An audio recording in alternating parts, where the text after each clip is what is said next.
Boom. But you know this shit's fire.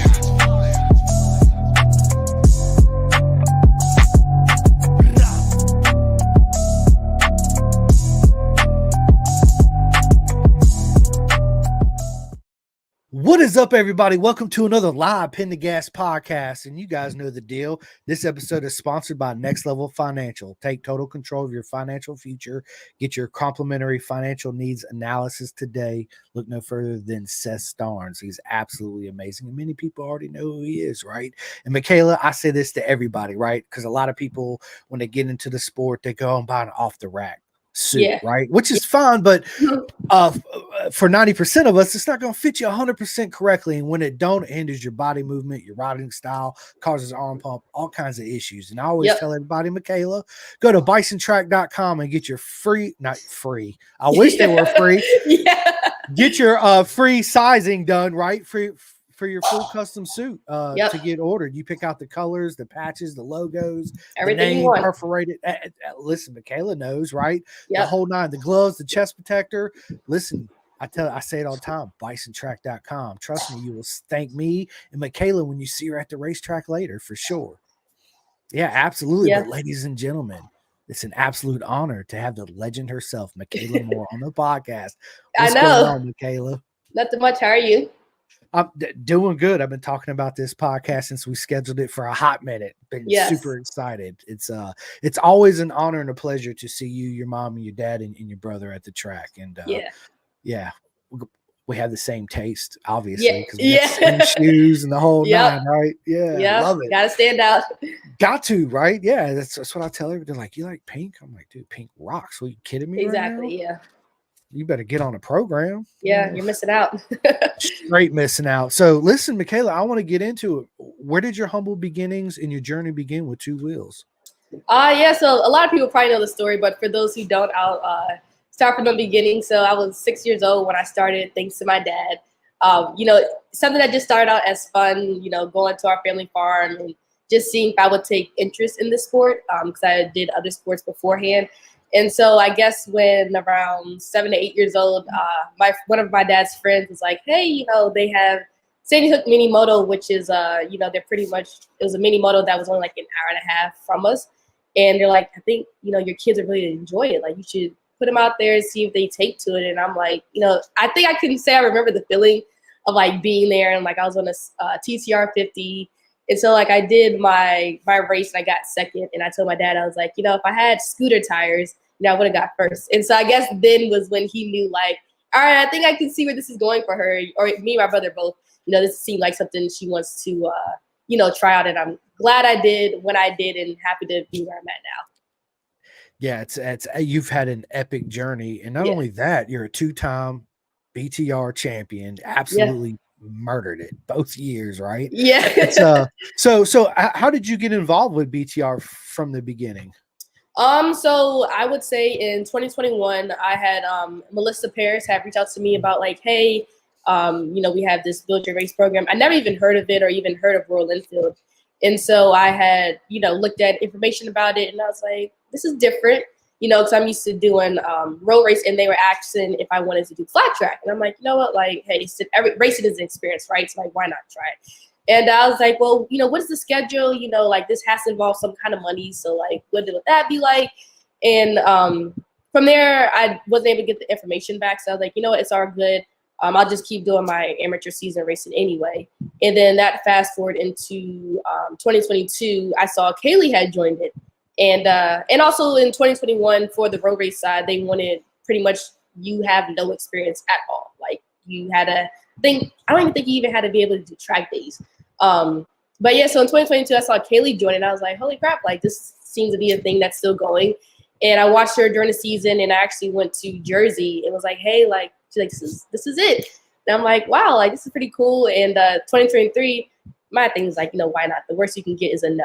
And so I'm like, okay, I'll submit my application. I did it right in my dad's shop with a customer's bike on the lift, share my story for 2 minutes. And I was able to get in and have a great season.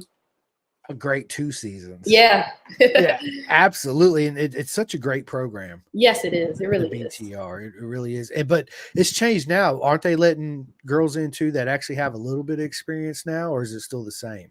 So I guess from my perspective, I see it as the first, or in 2021, it was no experience. And then 2022, they brought in ladies, I think, with a mixture of like no experience with experience. And now this year, and even last year, it's pretty much everyone has at least done a race before in a year.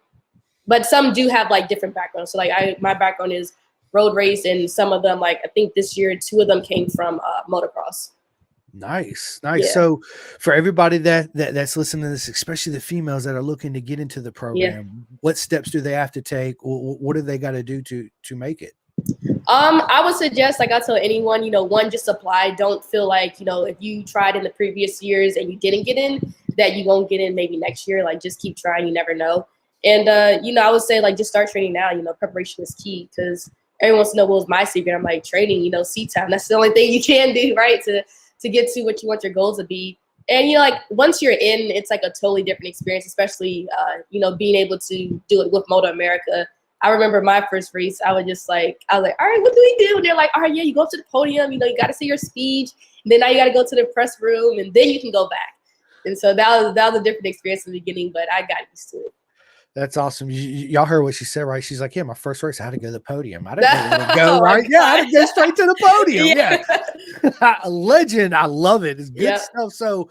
But with the program, they actually teach you how to work on your motorcycle too as well, correct? And do you get to keep them at the end of the season, or does the team actually keep them, or the Royal Enfield? So yeah, we actually get to keep them. I actually have mine that's still in a trailer loaded up from Mid-Ohio. I have not taken out the trailer yet. I'm just like, I put a blanket over it. I'm like, yeah, I'm gonna tuck you away for now. But yeah, so when I did it last year, we went to Texas for a week. Or actually, take that back. Yeah, we went to Texas for a week.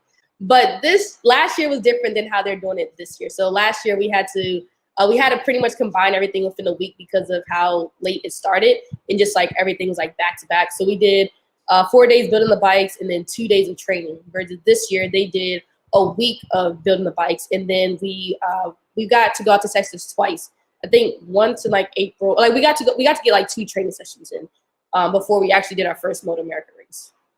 That's awesome. And I'm sure you was lining up on the first time at Motoamerica. You was probably like, what am I doing here? Like, this is crazy, right? Like, yeah, it was like different because, like, I'm used to, being a spectator and, getting everyone's autograph and things like that. So, they're like, all right, like, you got your warm lap. And my whole thing in the beginning was just, I just want to make sure that I remember the lights. You go when the lights go off. Like, that was my biggest thing. And, but yeah, now, like, being a part of it, now this is my second year. It's like everything is like more natural, more comfortable. You try not to like think too much into what you have to do.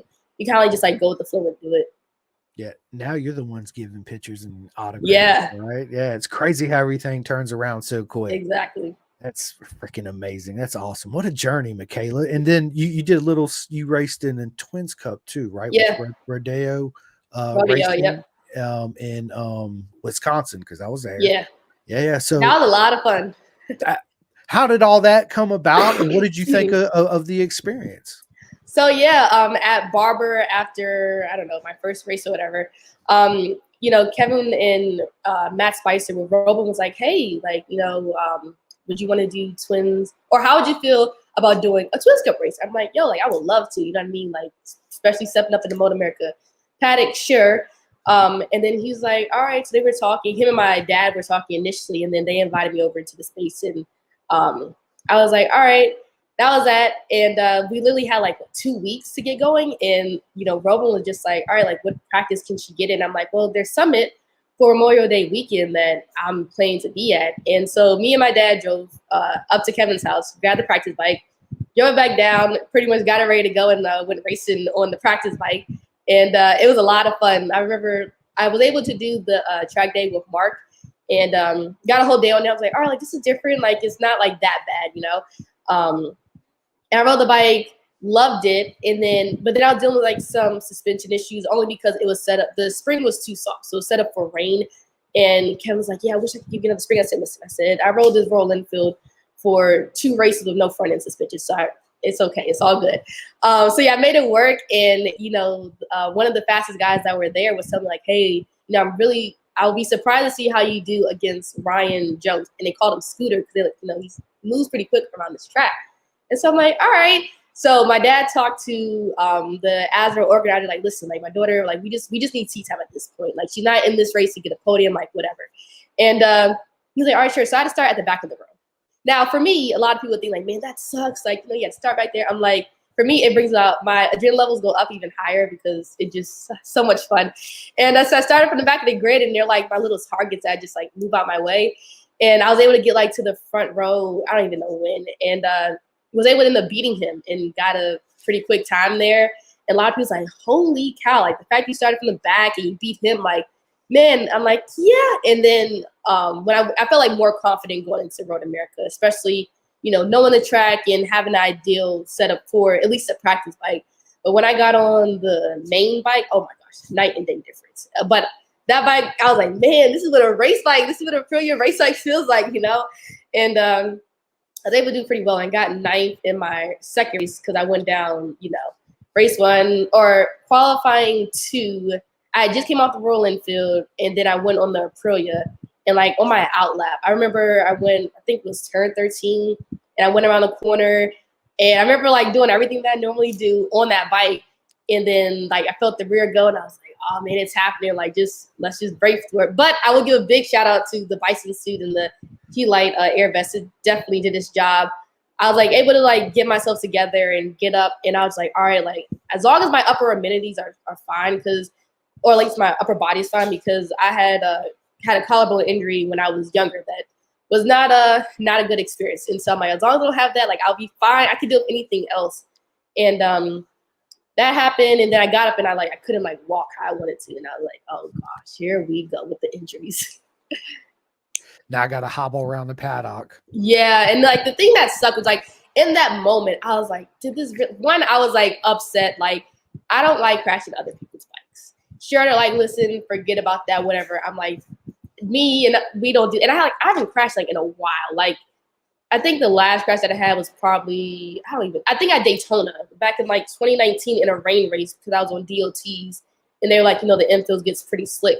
And but yeah, so when I went down and I got up, and they're like, all right, we're gonna bring the ambulance over, make sure you don't have no concussion. And I'm like, listen, I know where I'm at. Where I rode America, I'm on an Aprilia, I'm with Rodeo, I'm with Royal Enfield, like I know what's going on. And I only had like a contusion, which was weird because when I got up, I thought I broke something. Well, I thought my air vest was still inflated because of how like I just felt like this knot on the side of my thigh. And the guy was like, well, your air vest is deflated. So whatever you're feeling, that may be internal. All right. So then we got to the hospital, and I was able to like walk around and everything. But then that happened, and then I tried to get back on the Royal Enfield for the because it ended up raining, and they gave us a wet session. And I got into turn one, and my whole right side felt like paralyzed. And I was like, oh gosh. Still murdered it. Yeah. Well, like in that moment, like, you got to make a call as a racer, right? Like you can't, like, it's not like my dad or parents were like, hey, like you shouldn't race or you should race, But like when I did go down, like in the moment, I just kept thinking, I have to secure my points. That's what matters, right? And because we only get 4 rounds, and we don't have any like double points round or nothing like, oh no, sorry, we do have double points round, but it's like every last point matters, especially if us only doing 4 rounds. And so, yeah, I went around the track, and that was probably the longest. I don't even know how long it took me to get around the track, but I was like, why did I get out here? This is very uncomfortable. Then some of my teammates were going down in front of me because of the rain. I said, this is not good. So just a lot of like emotion, mindset, different things going on. But it was cool to like sit out and actually watch the other ladies go out there, and Cass was able to win the race. So it was cool watching that. It is. And, yeah. And, within BTR, it's an awesome atmosphere with sure. all the females. I feel that good energy every time I come by there. It's absolutely amazing. So we have a comment from Steve Grigg. Steve Grigg, his son Riston races. Yeah, he says, congratulations. Thank you. Yeah, awesome. Steve's awesome. So is Riston. It was good to see you guys at VIR. I was not expecting to see you guys there. Riston actually sent me a text. Was like, hey, I'm going to VIR. I was like, bro, I'm coming. I will see you there. And then, I ended up running top all my other friends, which Yeah. is it's always awesome, right? Yes, it is. It's good stuff. Good stuff. So the Aprilia, I take it you really love the bike. Oh yeah, for sure. 1,000%. I love the smile. She's like, yep, Yeah. 100%. Yes. Yeah. So what's going on for next year? Do you have anything in the works yet? Or I would say probably not in the works, but like the main thing, of course, is just going to be training for it, because still finish out this year. Like my next race is I will be at Coda. I'll be racing the Twins. And then from Coda, I have Arma at Barber for the Vintage Fest. And then my season wraps up in Spain with FIM. that's right. So Congratulations. So yeah. that's something I actually written down. I want to talk about. Let's go ahead and talk about how did all that come about? For FIM. Yes. Oh yeah, so I was actually at Laguna, and I helped with. So in the beginning of this year, I helped with the Motoamerica merch at Daytona, and they needed extra hands, and I was already there for the Royal Enfield demo event. So I was like, my mom was like, hey, like we need an extra person. I'm like, yeah, sure, I'll do it. Like I like meeting people, and so why not? So that was cool. And then for Laguna, we was like, we've never been to Laguna. It's our off weekend here. And it was like super hot in Maryland.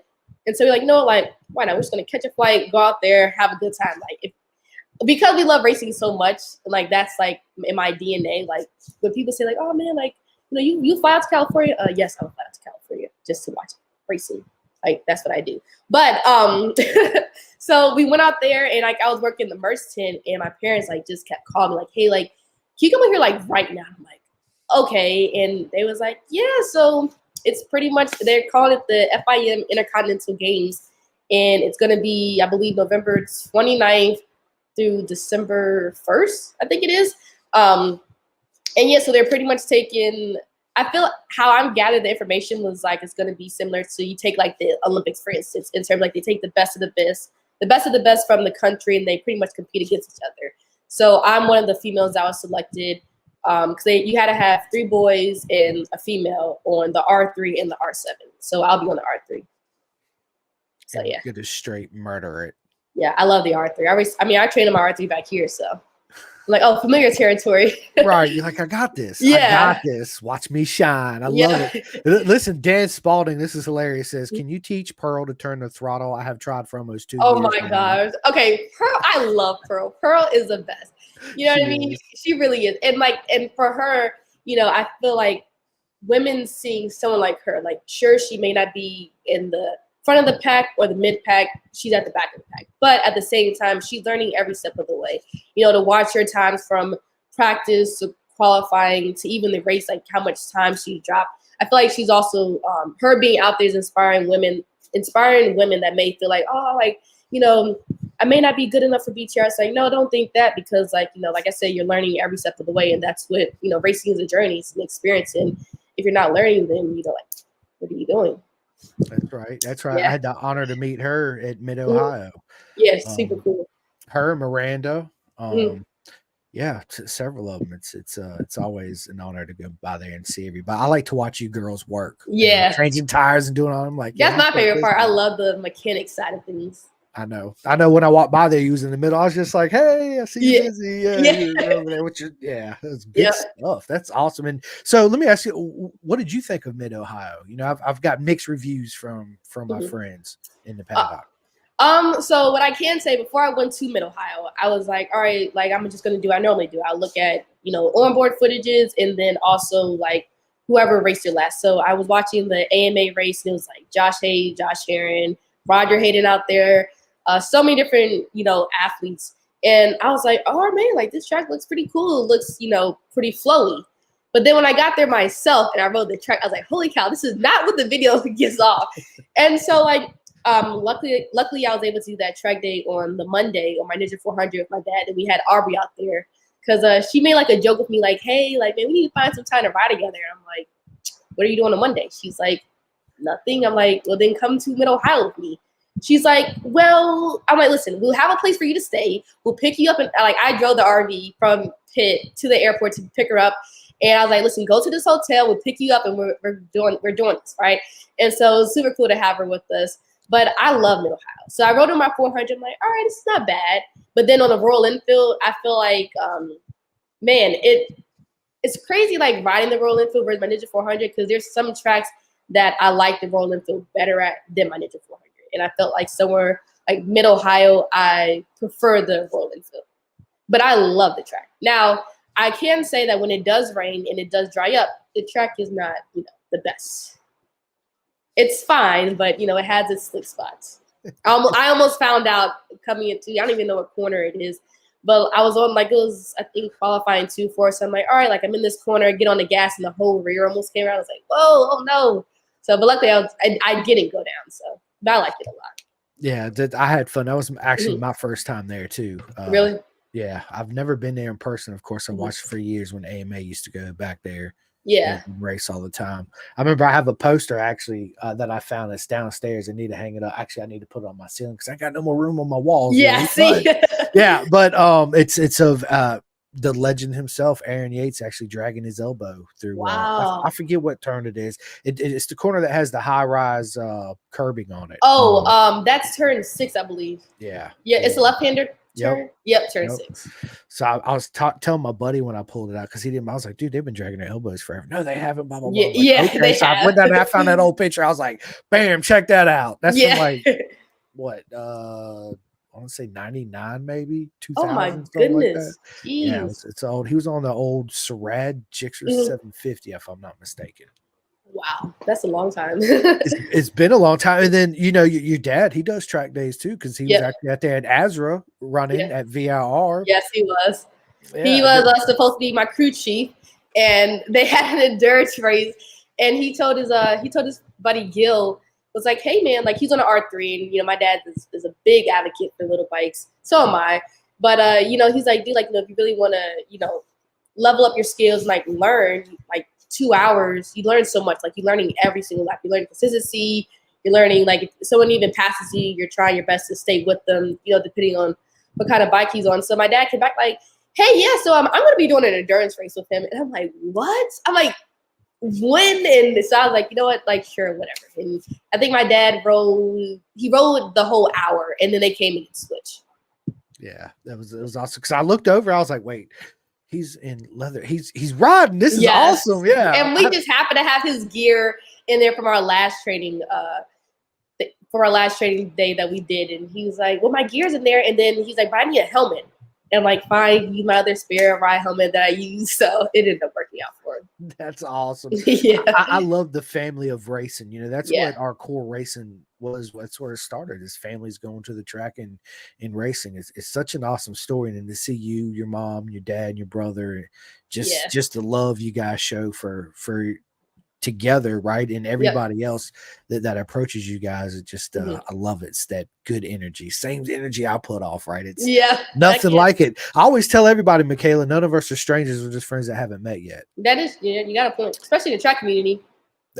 And I tell people that all the time, like they want to do track days. They're like, well, I'm coming by myself. I'm like, dude, you may go there by yourself, but you will not leave there by yourself. Like you will be going to dinner with somebody, planning your next track day with your friend. Like you'll be doing something, you know what I mean? And that's what I love about the track community. Yeah, me too. So how do you train, Mikayla? Like what is your go-to training? Probably my R3 and Supermoto. So we have a kart track that's about 45 minutes from here. And it's called United Karting near BWI. And so normally lately they've been doing Saturdays and Sundays, but in the past they would do like Thursday, Fridays. And so, and like no one will be there. So it'll be from like 1 o'clock to 7 and go there, put some laps in. And me and my dad always had a friendly bet that we did. And we're like, listen, we always went off a lap timer because that's like my best friend. And I was like, whoever sets the fastest lap, and we'll be on the same exact platform.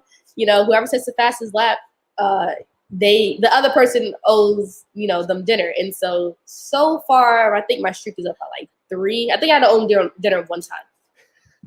But yeah. But he always says, well, I'm heavier than you. I shouldn't even be that close to you in time. He says all this. I'm like, and he does have a point. He really does. But I'm like, at a car track, you're only working with so much space. And it's like, it's very tight. And so for me, I like working in that tight space so that when I get to the bigger tracks, everything is easier. Because, when you're on a smaller track and like I said, it's tight, your vision has to be up because they have like these barriers that's filled with water. And so they're not made to move. I have a story of how I got one to move, but yeah. She said, so I got to hear the story now. I got a story on how to make it move. How'd you make it move? So I was on a CR100 of all things. And, I'm just putting in, excuse me, I'm just putting in laps after laps. And so they run the go-karts and the bikes together. Or I'm sorry, they run the go-karts one session, then they'll run us one session. And so, those go-karts are spinning up they're having a lot of tire wear. And so I came around the corner, and next thing you know, it was like a high-speed corner, and I ended up losing the rear. And because it was so high speed, and like I said, the track is small, the speed from the bike hit the tire or hit the wall or hit the little water barrier. And then my bike hit it, and then I hit it as well. So when that happened, I thought I broke my foot because like how much pain I was in. And so I picked it up, and I'm just like, everyone was there. Like people was there to rent go-karts, to ride it, and then also like just competition cars. And I'm just like just walking it back. And I didn't look at the damage of the bike, but I pretty much had to do a frame up build on the CR100 because of I bent the I guess the subframe part of it, the tail section. I bent it up, and my dad was like, at this point, like we have enough frames to just like swap it over. But now when I did swap it over, I was able to like customize it a little bit and make it look how I wanted it to look. So it kind of worked out. But I was ever since then I was like, I will not ride my CR100 there. I am like traumatized. I'm like, no thank you. And I was like, why not? He's like, no. I'm like, I will ride the R3 or the KTM, but I will not ride that bike. I love so it. Yeah. And so we got Mama in the house. What's going on? Oh my Felicia? God! My mom told me, she was like, she's like, I'm gonna say I just got home from work. I'm gonna make sure I tune in. I was like, I know you are. I love it. Hello. She says iron sharpens iron. Absolutely, yes, it does. Right. And then she also says, how much did it cost? That damage actually didn't cost a lot. Because, like I said, we had a spare frame. And minis, they don't cost that much. Like that's my favorite thing about the mini moto aspect. And even the little bikes, you can mess it up. And also, at the same time, people always have parts for these bikes. Especially, XR100, CR100, TTR125. There's not someone that won't have something for you. Yeah, I have a CR100 to 04 and I absolutely love it. Nice. It's my favorite bike just to get on and putt around on. I'm like you. I'm a huge fan of the small bikes. I even try to tell my knucklehead friends because I know all you guys listening to this, right? They're always like, "Oh, I need a Gixxer 750 or 1000." I was like, "Bro, get you a 300. Get you a 250. Man. Get you learn the proper technique on how to ride the physics, the body position, and then step up. You'll be a lot safer. It'll be easier too. It's easier to learn. Yeah, exactly. It's won't cost as much. You won't be shredding tires, almost every session. So exactly right. And a lot of people don't understand the cost of tires and yes, they do. Don't remind me. It's absolutely. It is. So would you love to see like Motoamerica bring like other tire manufacturers into as well, like Pirelli or Bridgestone or Michelin? I feel like that would be pretty cool because like nothing gets a Dunlop. Like I love the Dunlops, but I've ridden on. So if I take my Ninja 400 for instance, I've ridden on Pirellis, Michelin's, and the Dunlops. And so for me, these are my opinions only. But the Pirellis, those are definitely a confidence booster because for me, I don't feel nothing underneath me. And before I got to the skill level that I'm at now, I used to run a Pirelli front and a Michelin rear. Because I was saying, I keep getting a lot of chatter and I don't like it. Like, I feel like I'm going to crash. And my dad's like, no, that's just a tire talking back to you. I'm like, I get that, but I don't like the feeling. And so that's how they would have to make me feel confident about the bike. So then, like, for me, the Pirellis are confident boosters. And then the Michelins, for me, they're also, they also have grip, but then I like the feedback that it gives me. Because it kind of, like, gives you the warning sign before you go down or something. And then for the Dunlops, they're a mix. Like I said, for me, they're a mix of the Pirellis and the Michelin because they have grip, but then they also will give you feedback as well. Like they'll chatter here and there, but also that's because like you're pushing it to whatever you're pushing it to. You're pushing almost. I wouldn't say I pushed them to the max, but I have pushed it to where I was pretty impressed with how they stood up against what I was putting against it. Yeah, I was always a big fan of Pirellis. That's usually when I run on my bike. It just they're soft. They're a lot softer. Yeah. So it gives me that initial feel, right? Exactly. But once they go out, they go out. Yeah, they go out. Yeah. It's not like the Dunlop. It's like, I'm here, bye, I'm gone. It's like, oh yeah. Once it's gone, it's gone. And it's like it's crazy because like there's been a lot of people like, I went down. I'm like, well, what happened? They're like, I don't know. And I'm like, well, what tire were you on? Pirelli, and I'm like, well, you know, if you maybe on a different tire, you probably could have known what you did wrong. It could have been, you know, rider input. You know, everyone wants to blame a tire or the track, and I'm like, sometimes you gotta look at yourself, you know. Yeah, nobody wants to blame themselves. Nope. That's true. You know, I asked this question to all Mhm. the legends of the sport and racing is how do you come over mental blocks and barriers, especially when you have a weekend that's not going your way, right? And everything Mhm. just the bike setup sucks. I can't get it. I ain't got no feel. The front's da da da da. I mean, I don't know what to do, right? How Yeah. do you overcome that mental barrier? So it's funny you say that because I just had a recent experience with that. I was testing a bike, and you know, from the get go, they're like, you know, just ride it, see how you like it. And so I was on the bike, and like instantly, like, all right, like I'm having too much. Well, one, I noticed that I was experiencing like one fork was stiffer than the other, at least when I would turn it. And so I just like facing that, and then the chatter, and then I was like, I'm not really comfortable. But it's like the day was over with, and they, you know, try to get it as best as they could, and they were able to. And at the end of the day, like I was on my way home, and I was like, you know what? Like, sure, the day didn't go as I would like for it to go, but I learned a lot. Like, I looked at the positive sides, you know, and I'm like, you know, well, this did happen, and that did go my way. And so I guess for me, it's always thinking about the positive, because, like, you know, the negatives, you can fix the negatives or find a solution to it the next go around, then that's a plus, you know. But if you like dwell in it mentally, that's not, you know, that's not really good for you. It's not good for the mindset, especially when you're about to go riding, because then that can play a role into how you perform, and it, for all you know, it could cause a crash to happen just because you're not in the right space. It is, and I try to tell not my friends that don't, it's not really into racing. Like, Gotcha. Yeah. of course, I am, right? I'm like, Yeah. motorcycle racing is such a mental game. They're like, no, it's not. Yes. It's all talent. I'm like, no, bro.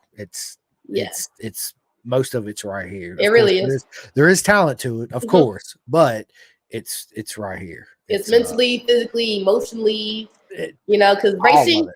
racing can test your emotions. So Absolutely, it can. you And can be like, there'll be times I'll be like in my helmet, like, get out the way. Like, I keep passing you here. Why don't you? There'll be times I'm like upset or just get frustrated. But, you know, you have to calm your emotions down, you know, not let your emotions get the best of you, you know, so. I find myself sometimes when I'm on track, I sing. You sing? I do sometimes. Yeah, something will pop in my head. Whether it's Frank Sinatra Yeah. or whatever, I'll just start humming and kind of singing. I haven't done that before. Yeah, I guess it's my way of trying to remind myself I need to breathe, because I'm bad Gotcha. at I gotta remind myself, breathe, man, breathe. Yeah, right? yeah. Yep. But yeah, I hum to myself and sing little songs every once in a Yeah. while. Can't help I it. mean, hey, whatever works, you know, everyone has their different like rituals and whatnot, and what they do. So if that's what works, then that's what works. Yeah, absolutely. So speaking of rituals, do you have anything that you personally do? I call it as you prepare for battle, right? Like, I got to have my right boot on before my left boot or anything like that? So I will say that. So I wear fuel socks, and so on my left foot it says FU, and then the other side is EL. So for me to have a good start to my day, the EL has to be on the right side. It has to spell fuel when I look down at my feet, basically.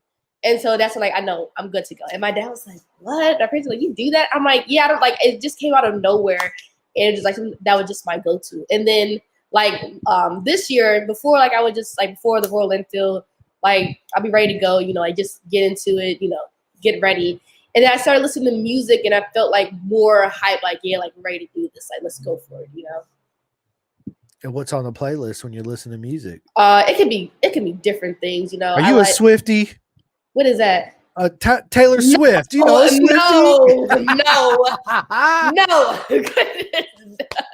But like my genres could be like, it could be hip hop, it can be pop music. It just really depends. Like sometimes it's like a mix of different things. It just really, I don't know. I guess whatever gets me in the mood, whatever gets me going. Yeah, it's whatever mood I feel in, right? Yeah, really, yeah. Especially if it's nice weather, you know. If right, Erica Wolf says Ryan sings during endurance what? racing. Oh my gosh, you're finding out so much more about these people. I never knew that. Right, this is why I love, because we're getting ready to get into the personal questions of this podcast, which is my favorite part. And Erica, he must get that from his dad, because I heard his dad can sing David. So wow. He's gonna have to sing me a song. Yeah. When I see you guys, especially when I'm dragging a generator up the hill at Road Atlanta. He could have sang to me then. Yeah. So I was there hanging out with them at Road Atlanta, and something happened to the generator. We borrowed one from Rodney Vest. I was getting ready to Okay. have a blank brain, right? So Yep. when you come in, you go down that big old steep hill. I haven't been there, so I don't know. Oh, okay. Well, there's this hill, and Okay. it's steep, right? Yeah. And he's like, yeah, we're gonna go down there to Rodney's. It's just right down here at the bottom of the hill, Mhm. and get this generator. Okay, it was a 9500 generator that was like, Oh my gosh. it's freaking huge. So I'm on this moped. He's on the back. We're trying to go up this hill. It's just the moped's like absolutely not right. So No. we ended up pushing this thing up the hill the whole entire way. So yeah. Oh my gosh. It was Leg a lot of workout. fun. But listen, I would do anything for the Wolves, man. I Heck love yeah. them. Absolutely. They Yep. are absolutely amazing. So yeah, good stuff. Mikayla, hey, what question? Are you gonna be at Jersey? Yeah, I'll probably be there. Yeah. Jersey's like, it's in my backyard. It's like, it's 3 hours away, but when you go to like, I don't know, like Daytona and Barbara, 3 hours is nothing. Yeah, that's true. That's why I love where I live in Virginia. I'm 6 hours to Atlanta, 6 hours and 20 minutes to Mid Ohio. That's not bad. 6 hours to Jersey, an hour and 20 to VIR. So nice. Yeah, it's awesome. Everything's like not that far. No, it's not. It's nothing, right? Which I heard VR is going to be on the calendar next year. Yeah, I did hear that. I was like, that's going to be good. Kind of jealous because I wanted to test that roll infield there, but well, then again, if they make a class with Asper that I can ride that bike in, I will for sure take that bike out there. Yeah, you haven't been to VR on that roll infield, no. Okay, all right. No. Erica says David sings anthem at Ware events, even sang with Mark Mercer as a duo. Oh, that's awesome. Oh wow. Yeah, I did not know that. Well, I did, but it's yeah. I'm trying to remember who told me that. It was when I was at the race. Like, dude, David can sing. I was like, shut up. No, yeah. Like, yes, he can. I was like, yeah, he's got to sing now. David, you got to sing. Yeah. Yeah, absolutely. Well, Mikayla, this has been absolutely a proper mega time, as I always say. I want to get my favorite part of the interview, and I've been starting something new here, which every guest that I have on leaves my next guest a question. Okay, so after this interview, just down with me so I can get your question for my next guest, and I'll tell you exactly who it is. Okay. So the question that I have for you from my buddy Flores, he races in BSB. I just had him on. He says, if you had your own team, which two riders would you go after? Oh my gosh. Okay, wait a minute. We need some details behind this question. Okay, what kind of team will we be putting together? Let's say MotoGP. Oh.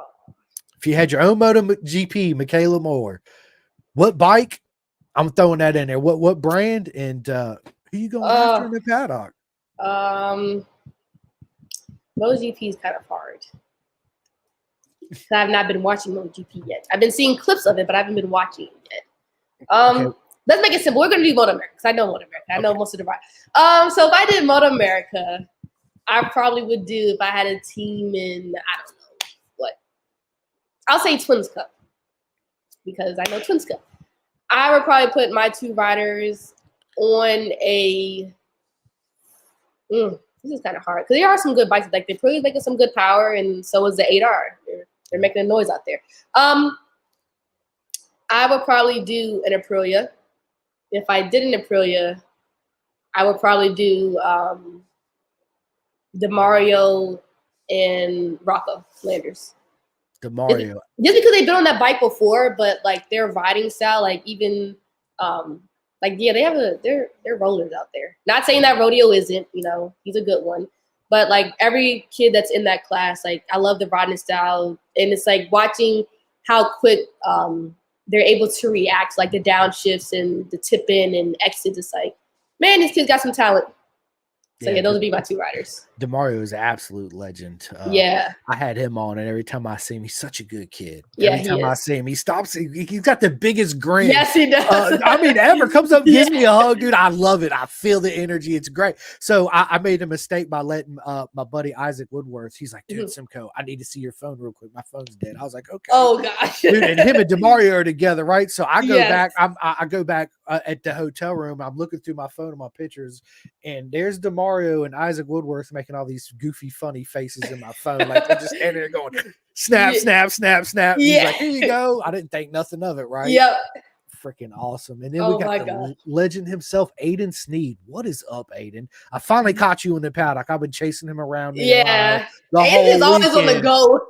Always on the go, but Yes, I finally he got is. him in the corner. Yeah. Got you, Aiden. He says, hi.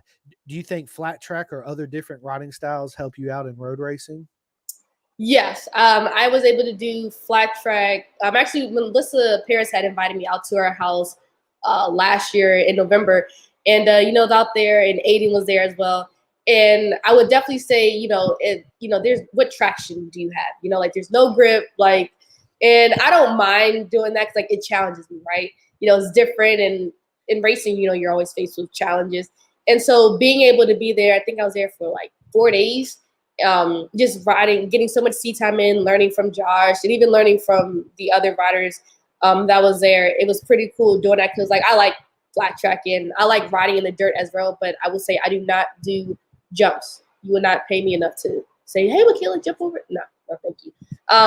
And then also last year as well, I went to the Slide Ranch in North Carolina, and that was a good time. It was like a TT course, so the flat track and other riding styles has definitely helped with road racing for sure. Yeah, I'm a huge fan of flat track. I think it's Yeah. probably one of the best ways to train besides Oh, maybe yeah. moto, because it teaches you no traction, what traction and no Yeah. traction is at the front and the back the whole time, right? Yeah, then and you don't have no front brakes, so right, yeah. and you have to look where you want to go because if not, then you only got a rear brake to stop you, and that rear brake ain't gonna do much. So No, it is not. Absolutely, it is not. But yes, Aiden, at flat track, absolutely big time. And motocross, and I'm like Mikayla. I grew up riding motocross with my friends because I grew up in the military too. Mikayla, my dad was a fighter pilot in the Navy, so we moved constantly. That's where my love came for not only speed but motorcycles. He had an old GS, from what I remember. I was like 4. They'd go look for me. I would be out there in the garage climbing all over this bike, right? Wow. So you start me riding all this stuff, but so I finally get my dirt bike. I got with my buddies. There's this trails and it's got a proper motocross track. I'm talking shit. I'm like, yeah, I'm gonna jump. I'm gonna do this. I show up. I see that double on that triple. I was like, yeah, I'm not gonna do that. I'm just gonna go right on the outside or stay on the inside. Y'all have fun. They're like, oh, we big wussy, blah blah blah. I'm like, that's me. Yeah, that's me. I'll be over here making sandwiches. Yeah, I'm good. I don't want to break nothing today. Exactly. I would do it. And yeah, it wouldn't be a very good outcome. And then Erica says they're going to Coda to see Allie race, just me and Ryan being fans. That's awesome. Nice. Heck yeah. And then she also says, I can't believe you gave the boys your number. I did. Big mistake. I see that. No, I love Isaac and man, all my friends, I get my number one question I get asked all the time is who's my favorite racer? And it's all my friends that race in all over the world, ASBK, BSB, Motoamerica, World Superbike. I would rather, give you $50 to buy a shirt to support you than Pedro Acosta, which he's awesome, right? Don't get me wrong, but he's made it. He's been there. So let me ask you this. Are you a coffee drinker? Yes. Yes. Do you like it black or creamer? I gotta add all the sweets to it. So I guess you can say my Starbucks order, my latest one, since we're about to be in fall soon, has been the pumpkin spice latte with whipped cream and oat milk. But then before was this it was a tall, hold on, wait a minute. I'm sorry, I got it. It was a white chocolate mocha with caramel drizzle, I believe vanilla sweet foam and oat milk. Man, you sound just like my wife.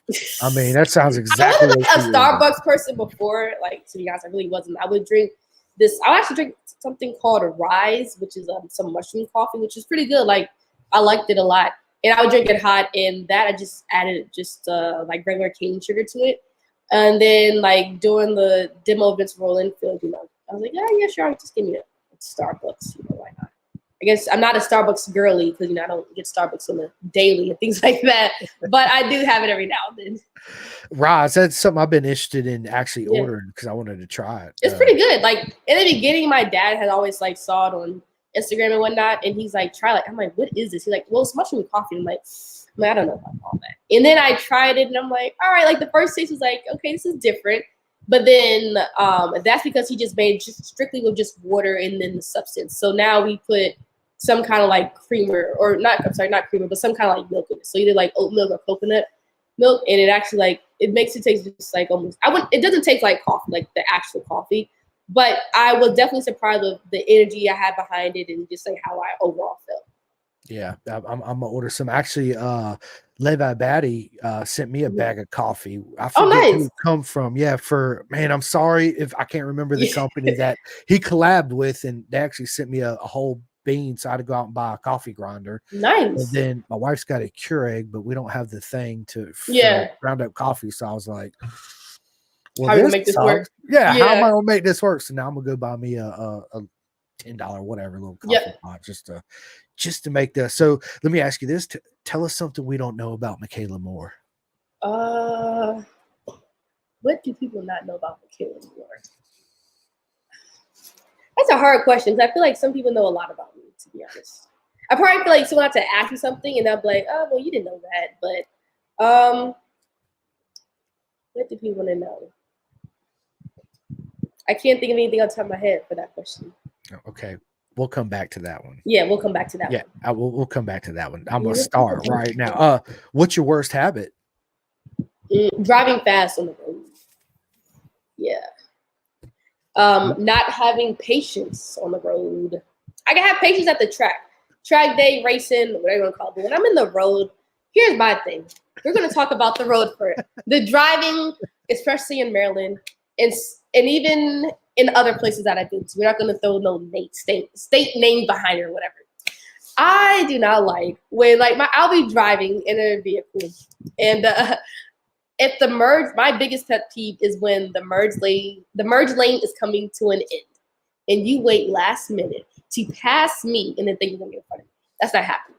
I will ride the person's bumper in front of me as close as I can. And everybody's like, why don't you just let him get in? I said, no. What you don't understand is that they had so many miles back to know that this lane was closing. And there were so many signs that said how many times it was closing. So with that being said, they wanted to wait last minute. I didn't wait last minute. And so this is where it's at. Or like when people are just like going just like super slow, they want to do they actually want to do the speed limit in like the left lane. I'm like, dude, if you're not pushing 80, you got to get out the way. Everybody's like, you shouldn't do that. And I'm like, I get it, but I guess it's like being a racer, like the antsiness of it has transferred over into my driving. But we have gotten a little better. We have, got a little bit more patient and things like that. But there are times where I feel like my driving skills are being tested from other people, See, that was something we didn't know about you, right? Yeah, there, right? yeah. Road rage world champion. Okay, yeah, you can say that. No, I do not do road rage. Like if someone's blowing a horn or whatever, I don't do that whole back and forth, especially nowadays. Like, man, people be crazy out here, you know what I mean? And so like if there's sometimes like it's just like if I'm just driving, taking my time going home, I'm like, yeah, sure, get in front of me, whatever. But then there's other times where I'm just like, nah. I work too hard to get to the position that I'm at in this traffic, and you're not going to jeopardize that. So yeah, that is something that folks didn't know. I can have road rage with Ludacris playing. Move, get out the way. Yeah. I know that's right. I'm the same thing. That's one thing I can't stand is when I'm coming up the off ramp. I'm like, dude, you got to yield, and they just speed up and get in front of me. Especially like when I drive. Like lately, I've been able to drive my mom let me drive the RV and trailer back, and so I was actually able to drive all the way I drove back from Mid-Ohio all the way back home. And so like we'll be driving and people just cut in front of us like, dude, I'm like, what are you doing? So yeah, I feel you 110%. Yeah. That's awesome. So let me ask you this. I'm a big audiobook listener. I don't read a whole lot because it puts me to sleep, but audiobooks all day. Is that something you do too as well? No audiobooks. No audiobooks. I used to be like big into books, like especially because I was homeschooled, and so I would be like a lot of my books for my schoolwork and whatnot. But like lately, now I take that back. Lately, I have not been able. I don't read books like that now. But before, I used to read like movie books. So what we would do is like me and my brother would find like whatever movie we wanted to see, and if they had a book on it, we'll read the book first and then watch the movie and just see if we can like relate it to if whether it was like, oh man, like that was pretty like spot on what the book said. So and every time you was disappointed. Well, sometimes there was like one of the movies that I think was like really well between the book and the movie was like Maze Runner. Yeah, that was pretty good. So do you listen to any podcast? Yours. Yeah. I listen to yours. I also listen to what is the other one? Corey Alexander and them do it, and I know what it is. What is Pipe it? Dreams. Pipe Dreams, yeah. Yeah. I like. I guess you could say I listen to more so like the track related stuff because you find out so much more about people and like, oh man, like that's pretty cool. I didn't know they either went through that or that happened to them or this is what their regimen is, and so it's pretty cool to just listen to different racers give their perspectives of how they get to where they're at now. Yep, absolutely. I love it. Yeah. Absolutely, I love it. So, who's your favorite comedian? Probably Cat Williams. Who don't love Cat Yeah, Williams? who doesn't? Yeah, he kind of like keeps it real and just. I feel like he's the type that like says things, but he says what people are thinking. You know what I mean? But the way that he says it, it's funny how he says things, but it's like like he does have a point of what he's saying. So. And he can get away with it. We couldn't get away with it. Exactly. Yeah. I'd be straight locked up in jail. You're going to jail. Yeah. Yeah. What's for dinner tonight? I actually already had dinner. Well, I guess what time is it now? 6. So I don't really like stop eating like around now would probably be the time I'll stop eating. But I had ate before I did this podcast. So I mean, good. I went to like one of our favorite places. They made like this like pretty good salmon burger. So yeah, I mean that good for the night. I love it. That's how I lost a bunch of weight. I used to weigh like 270 pounds. I was on a 40 Oh my race. god! Yes, I'm into 34 Whoa. now. Yeah, and it was all changing my diet, and Mhm. I don't eat pretty much past like 7 o'clock at night. So I fast. I'm an intermittent faster. Nice.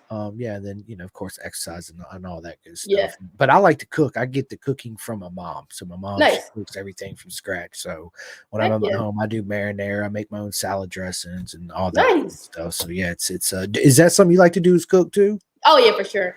Especially like when we go to the tracks. Before we used to, be like, oh yeah, we'll go out and get something to eat. But then after a while, it's like we like now this year especially, we did a lot of like bring your own stuff and then cook it at the track. And man, it's so much. I feel like it's so much more fun doing that because like you see so many people. And what is a night? If you have not experienced a night at the track, whether in your truck, your RV, your tent, it doesn't matter. Then that is like the best experience that you can ever do. It is. Break out the grill, the flat top. Let's throw some steaks and chicken and barbecue and all that stuff on it. Yeah, I'm with you on that. Absolutely. So, have you heard of Chef Eats? Yes. Yes. Have you tried it? I have not gotten a chance to know. It's so good. You guys really got to try it. It's really. Yeah. I see so many like good reviews about it when that's. So I'm like, I need to make sure you do. You got to. You got, and for what you pay for it for like 11 meals, you can't go to the grocery store and make 2 of those. Exactly. Right? Yeah, especially nowadays. and it's all super healthy. And he offers different types. Like you can get like no salt, athlete meals, and so there's all kinds of different meals and styles you can actually choose from. But yeah, I bring it up because I tell everybody because Jeff's a good friend of mine, and it's just like Robert and Tosh. That's how I got involved. We were friends, but then I started just giving a shout on the podcast all the time because I believe in what they do. Yeah, like they're always at the track, which is huge, right? That's what separates them from everybody else. They're there 110%.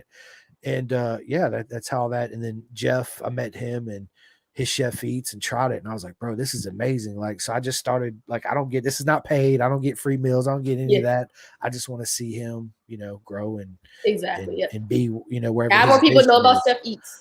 That Chef Eats, baby. I'm telling you. So I need to put you in your mom and dad in contact with them. Oh yeah.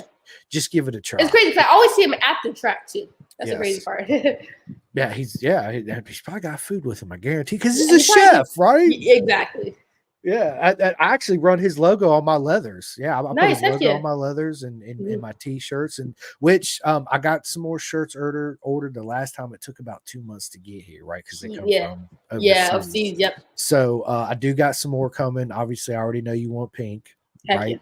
Yeah. So I'll get one for you, your mom, and your dad, just to say thank you guys so much for all the love and support. So we're not done yet. We're almost done. Yeah, it's all good. Let me ask you this. If you can invite any 3 people in the world to a track day, they could be dead, they could be alive, they could be movie stars, they could be MotoGP stars. What 3 people are you bringing to your private track day? What 3 people are bringing to a private track day?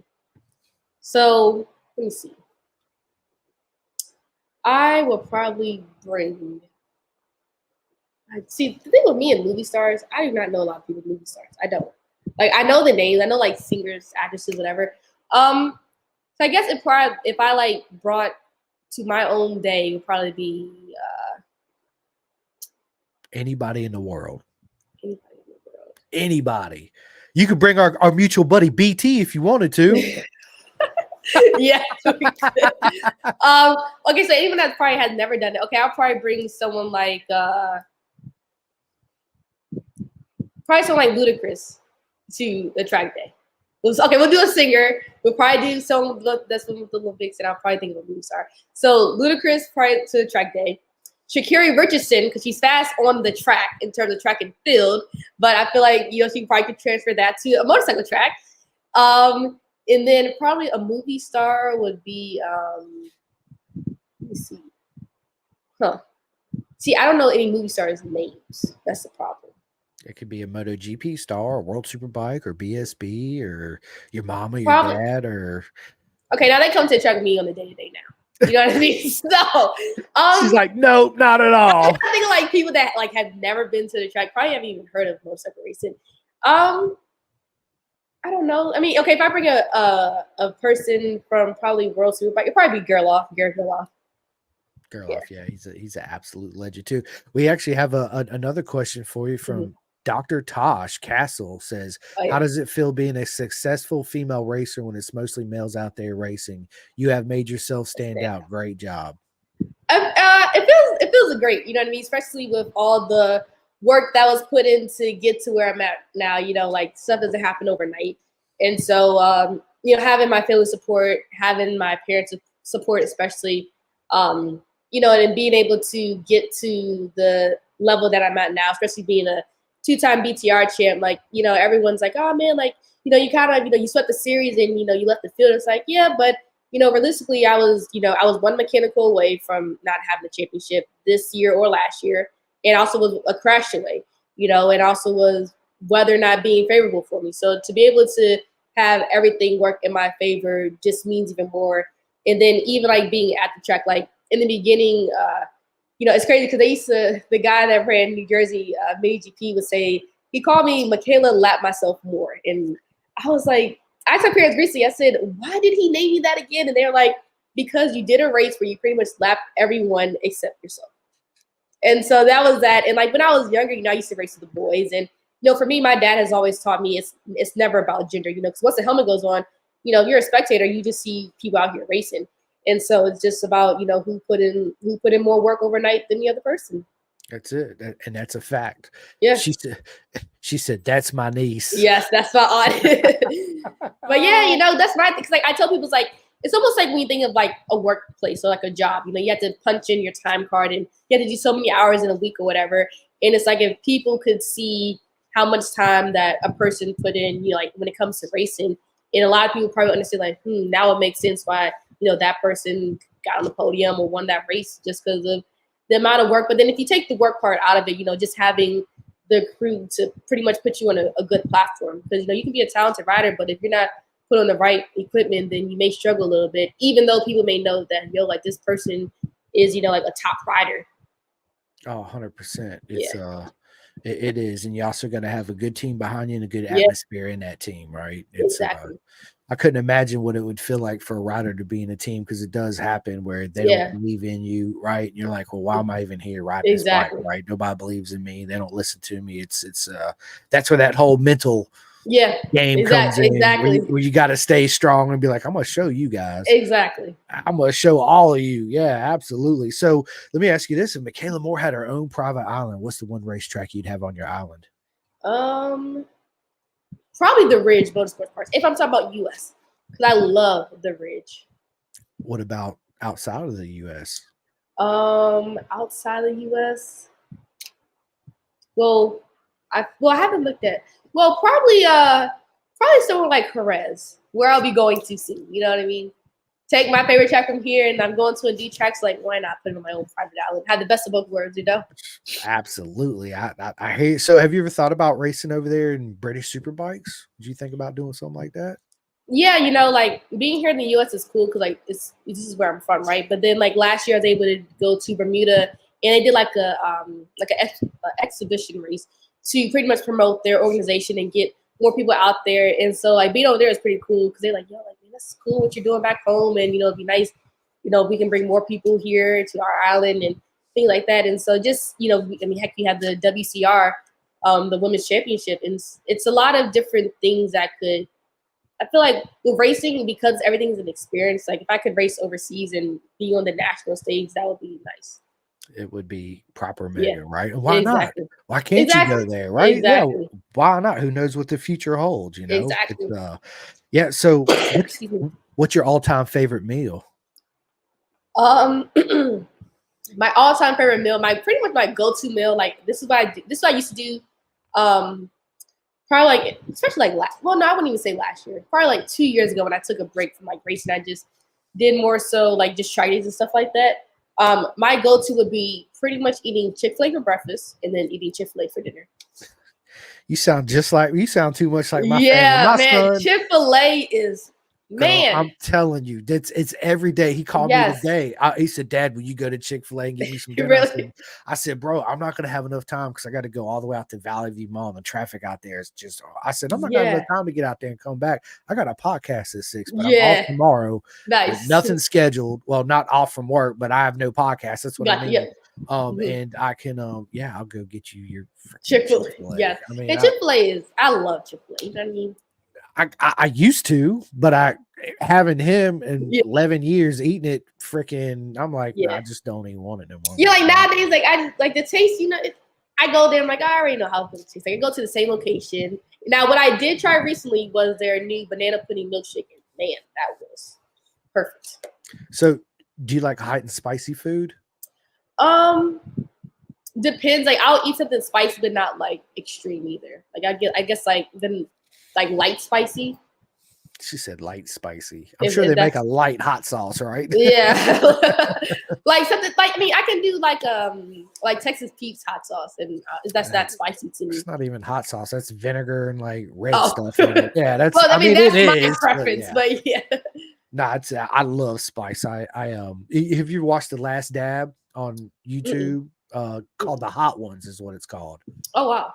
So this guy, it's actually ingenious. He interviews movie stars and musicians and everything, but he's got 10 chicken wings going from like your normal Texas Pete to the last hot sauce, what's called The Last Dab. It's like 3 million Scoville. It's pretty hot. Oh my god. So yeah, I got a couple bottles of that because I like hot stuff. But wow. I made a mistake by going to, because I love Indian food and Thai food and Mediterranean and all that. I'm a vast variety eater, right?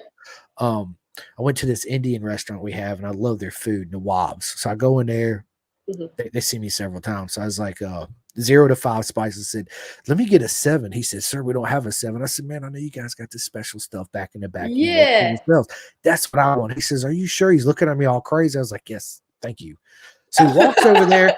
And he tells the 2 ladies, and everybody's laughing at me. And I was like, why is everybody laughing at me, right? Yeah. Here they come. They bring the meal out. He's giggling, sets it down. I take like 6 bites into it, and all of a sudden I'm like, wait a minute. There's something seriously wrong here. Yeah. And, I finished my meal, but it hurt to do it, right? Yeah. Nah, I can't. Not me. So Dr. Tosh says, what does your diet consist of when preparing for a race? My diet is like pretty much clean eating for the whole week. So like Coda is up in next week. Yep. And so like lately I've just been pretty much eating all fruits, all vegetables. I need to get back to walking my dog because, we keep him in the house with my mom because she works from home. But, lately he's been picking up some weight himself, so I need to get back to letting him work out because I would take him on a 10-mile trail walk. And so it may take you like 3 hours to get around it because it's different elevations and it's like all like one side. I mean, they're all like easy, like they're not difficult or anything like that, but it just takes time doing it. And but I like doing that because like you get to think a lot, you get to embrace nature. But yeah, my diet is just like I don't do no dairy, nothing fried. Like I said, pretty much try to stay clean. I mean, you have to. Yeah. If you want your performance to be great, right? Like if you think of a motorcycle, you'll make sure that the spark plugs are good to go. You give it some fresh oil. You'll maintain it. You get it ready to go to race. And it's like if you're not doing the same thing to your body, you're just throwing in junk. You can't expect that your race weekend is going to go well for you. Yeah, one thing that I learned too, Mikayla, by losing my weight is when I started my process of I made up my mind. Like this is what I'm going to do. Is I started really listening to what my body was telling me when I was eating my food, right? Yeah. Whatever it was, even though I thought maybe I was eating cleaner or more healthier, I'd eat something. I'm like, okay, my nose would immediately get stopped up, right? So there was Oh, something in wow. there that my body had a reaction to, right? But you don't notice Yeah. it when you just woofing it down, right? Exactly. Because the But taste is good. right, but when you really stop and you listen to what your body's telling you while you eat, you learn a lot about yourself. You really do, Yeah. and what your body likes, what it don't like. Exactly. So I love like fresh vegetables. Yeah. I could almost be a vegetarian, but I can't give up my good steak, right? I got to have a good steak. Yeah, I exactly. love seafood, right? Yeah. So, yeah, but I do like a lot of vegetables. I love vegetables. Like I could just grill just straight vegetables and just And you with feel a lot better when you mushrooms. cook too. Yes, you do. Absolutely. All the way around.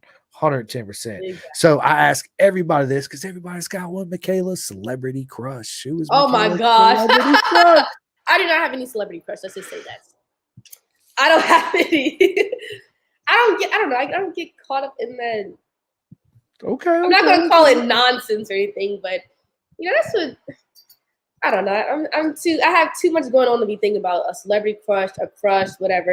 If it's not involving motorcycles and ways to get to the next level and things like that, then it is not going to entertain me that much. You know what I mean? So I do. I do. You're very focused, and that's what yeah. I mean, you have to be. you got to. Yeah, absolutely, you do.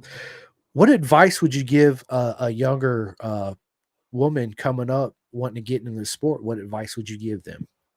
My advice to them is to, as everyone will say, just go for it. Go for it, but then at the same time, just feel that my biggest thing is timing. What's meant for you is what's meant for you, right?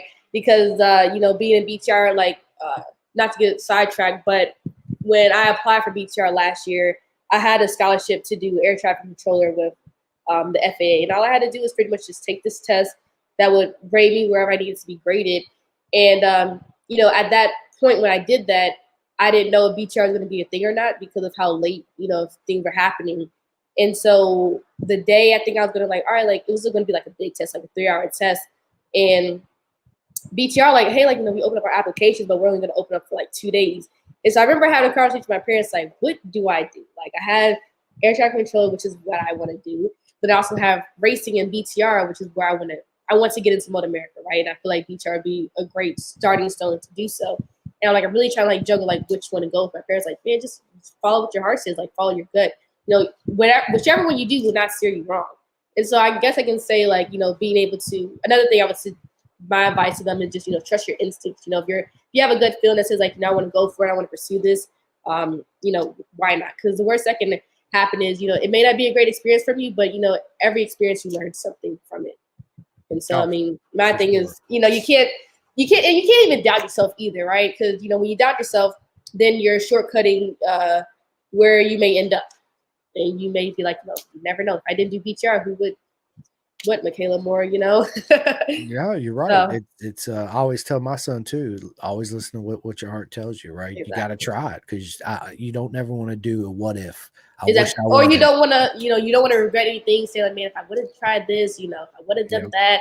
Because nowadays time is rolling. We're already in September. And I remember when BTR was just starting at the beginning of the season and they picked up my motorcycle. And so that's just going to show how fast time has moved. And so time to wait for nobody. So if you want to do it now is the time. Absolutely. And that's great advice too. Cause I tell everybody, just whether it's 30 seconds, 1 minute, 2 minutes, whatever it is, just find some time every day. And this is for everybody. Enjoy that moment.